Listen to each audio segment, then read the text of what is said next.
Steven Seagal got married 3 times and broke up a lot of families in the process. Things changed in 2025, though.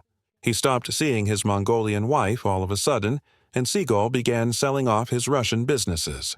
Friends said in whispers that she was taking care of their son by herself. Some people said there was a ruling after that.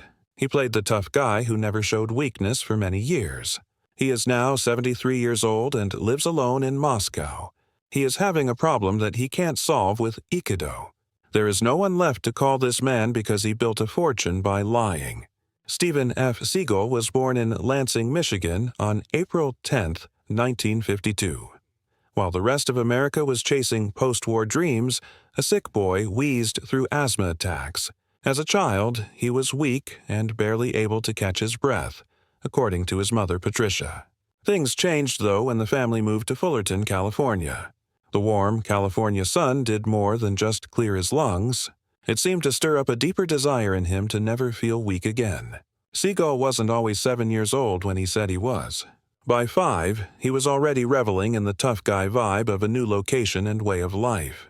He didn't just bring bags to California. His Russian Jewish ancestry from his father's side, along with Yakut and Barat ancestry, told stories of wandering spirits and faraway frozen places. But the real change happened in a kitchen in California, not Siberia. He lied about being 13 years old to get a job as a dishwasher. That's where he met a cook who knew Shokan karate. There was no magical moment in the gym. There was sweat, plates, grease, and a kid who wanted to be better than he was. Some stories say he began martial arts when he was 7 years old. Some say he learned from heroes like Fumio Dura, but there are so many different stories that it's hard to keep track of them all. His high school nickname, Steve Seagal, was a jab at how weird he was and how much he made up stories about himself. Teacher didn't see a fighter even back then. They saw a kid being smart by telling lies and acting tough. He said he got his first black belt when he was 15. It's not true. The real date was in the summer of 1974, when he was 22 years old. There was no magic behind it. It came from Kochi Tohi, mountaintop boss.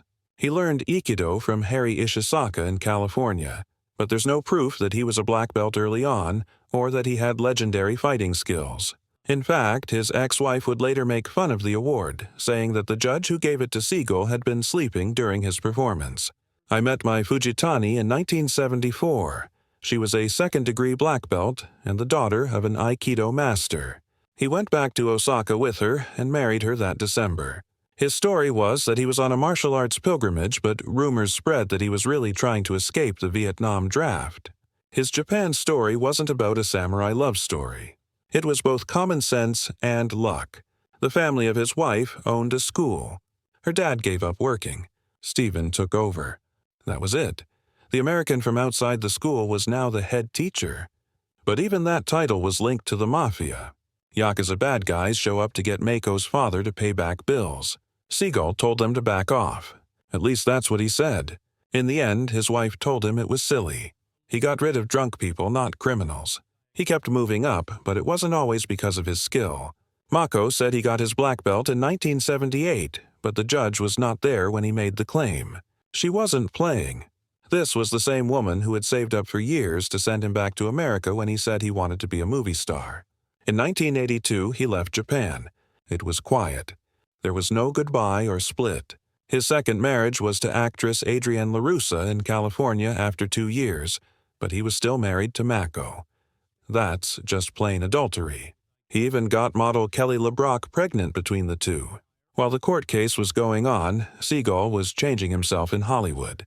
He opened the Tenshin Dojo in West Hollywood and charged famous people $200 an hour to train there. That's where James Coburn trained. After a fight got out of hand, Sean Connery came through and left with a broken wrist. Seagal didn't say sorry. It became a story. Then the night that changed everything. A threat was made against Michael Oitz, the Hollywood star agent. 2 intruders at Oitz's house were disarmed by Seagal, who is now his security. The story made a lot of noise, whether it was true or not. Oitz was amazed and thankful. A screen test was paid for by him. Warner Brothers made Seagal an offer. He became famous right away. Above the Law came out in 1987. Seagal did more than play the lead role. He helped make it. He fought with Andrew Davis, the director, over everything. He didn't want fake fight scenes from Hollywood. He wanted the real thing. The movie made almost $19 million. For Seagal's first job, he got hit in the face and promised to keep it real, whatever that meant. It wasn't on screen for long, though. He made actors feel bad during tryouts. He hurt trick actors on purpose while they were working. Hip-hop artist DMX, who worked with him on Exit Wounds. Seagal liked hurting other people. It wasn't about art. It was about power. On set, at work, and at home, he made people afraid of him. Meiko was left in Japan to take care of their 2 children. Their 1975-born son, Kanaro, learned martial arts like his dad, but he worked hard for every belt and didn't take any tricks. He went to the U.S. and started his own dojo. He lived a quiet, respectful, and authoritative life that his father couldn't. When a 6'4" Aikido master with a ponytail showed up on a Hollywood set in 1988, he turned everything on its head. Above the Law wasn't just the start of Steven Seagal's starring career. He really did throw people out of windows. A lot of artists fake fight scenes. Bird of Prey didn't get it. He really locked joints, threw people, and hurt them. One stunt guy left with his elbow dislocated and another with his shoulder taken apart. The boss had to call in more doctors. Warner Brothers executives were shocked, but the movie still came out. Made $9 million with only $7 million to spend. That was enough for Hollywood to ignore it. It wasn't a show for Seagal, a 7th Dan black belt. He was tough. He didn't care if his co-stars got hurt. After 2 years, Hard to Kill solidified his place as one of the best action movies ever. This time, it wasn't just other people who were hurt. The story of a man who wakes up after being in a coma. It had something to do with Seagal's past. During an Aikido demonstration in Japan in 1985, he badly hurt his back. 8 months in bed, not being able to move. He brought that pain to set, along with his normal chaos. He threw William Sadler so hard in one scene that he broke a rib. The shoot stopped for 3 days so Sadler could get better. Bird of Prey didn't blink. He said that getting hurt made the movie better. 47 people saw that same movie. 4,000.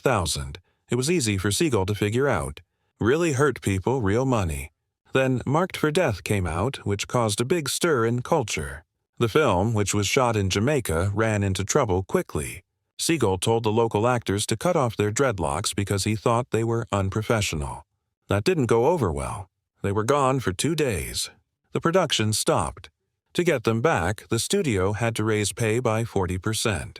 At the same time, Seagal went on Jamaican TV to try to combine Aikido with spiritual views from the country. No one was amazed. Locals made fun of him, not because he delivered, but because he had a ponytail and a big ego. The crew called him Pony Express. The movie still made 58. 1,000,000. However, Seagal would never be able to film there again. By the beginning of the 1990s, Seagal's pay had went up to $1 million per movie, and so did his expectations. At $2, the $5 million Malibu home wasn't enough. Japanese chefs had to be flown in every day to cook macrobiotic meals, which cost the company $20,000 a week. Incense from Kyoto, handmade Aikido uniforms, and hour-long meditation breaks during shooting were some of the things he wanted. These mental breaks slowed things down for hours. Every movie he worked on cost almost $300,000 more than planned, but the movies still made money, so Warner Brothers kept saying yes. Things went even further with Out for Justice. Gene Label, an old friend and wrestling coach, met up with Seagal again. I do judo. At first, they were friends but quickly became rivals. Label got sick of hearing Seagal brag. They fought one day behind the food truck. Seagal gave up after 30 seconds because of a rear naked choke. He stormed off set with a red face and felt ashamed. Label confirmed the story many years later. It was seen in the world of martial sports. It got worse for Seagal's legend. Then there was Under Siege, the movie that should have been his greatest glory. It had 156, 4 million around the world, but behind that famous kitchen knife fight was another wound. Once more, Seagal refused to use prop weapons and he cut a stuntman's hand wide open by mistake. There is no safety gear or action double, just blood. Later, a knife expert said the moves were dangerous and not possible. The box office doesn't care about safety, though. It made $83 for the movie. 3 million people in the U.S. alone. Warner Brothers gave Seagal a $16 million deal for 4 movies. He could now fire directors. He did it. After only 2 days on the set of On Deadly Ground, he fired the first director because he didn't understand Aikido.